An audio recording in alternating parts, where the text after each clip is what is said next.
মাকামকুঞ্জের আরও বাকি আছে পুরা সিঁড়ি 575 স্কোয়ার ফিট সিঁড়ি হবে। এর রেলিং, এই যে এগুলার থাই গ্লাস,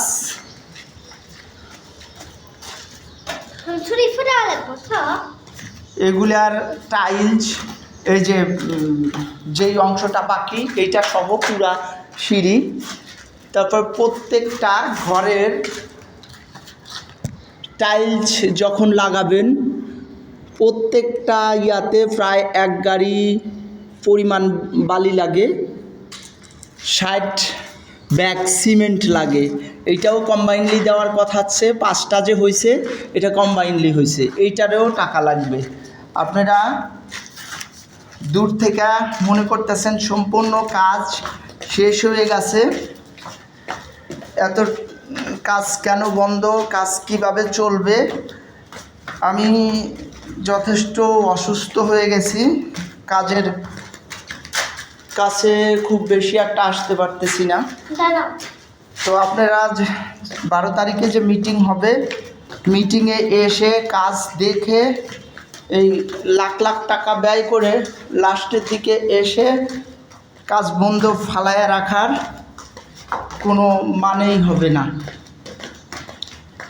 কষ্ট সবারই হবে, যেই পরিমাণ টাকা চিন্তা করছিলাম যে এই টাকাতে বিল্ডিংয়ে উঠব, কোনো ক্রমেই সেই টাকাতে বিল্ডিংয়ে ওঠা যায় নাই। আপনাদের এই যে এখন যে কাজগুলো আছে, আমি যেহেতু অনেক অসুস্থ, একটু টেনশন করলেই কাজের সাথে ইনভলভ হলে, বেশি চিন্তা করলে চোখের প্রেশার বাড়ে এবং চোখের রক্ত ওঠে।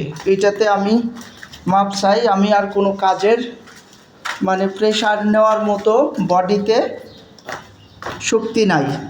আপনারা যারা পারবেন নিজেদের হোক আর কম্বাইনলি হোক কাজ শেষ করার জন্য চেষ্টা করবেন।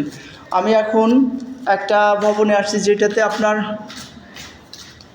কোনো তার ঢুকানো হয় নাই, এরকম বাকি আছে 8টা ইউনিট।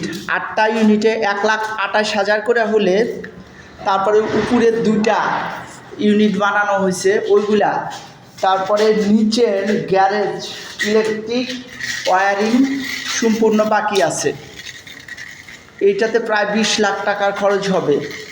তারপরে বাকি আছে সাব স্টেশনের তার লাগানো, ওটা রোববারের দিন আসার কথা। তারপরে বাকি আছে লিফটের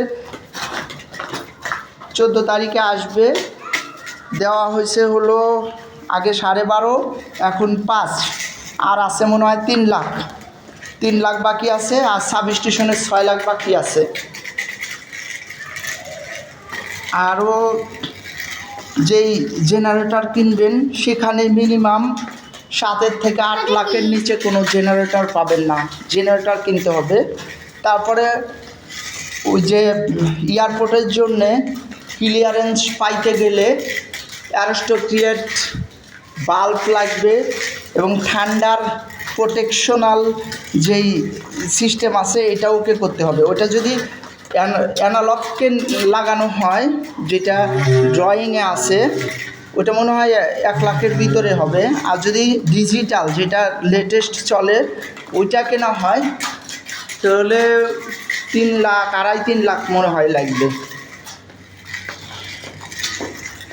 সর্বসাকুল্যে যেই কাজগুলা বললাম, আমি আবার বলতেছি উপরের থেকে। কখন আসছো তুমি?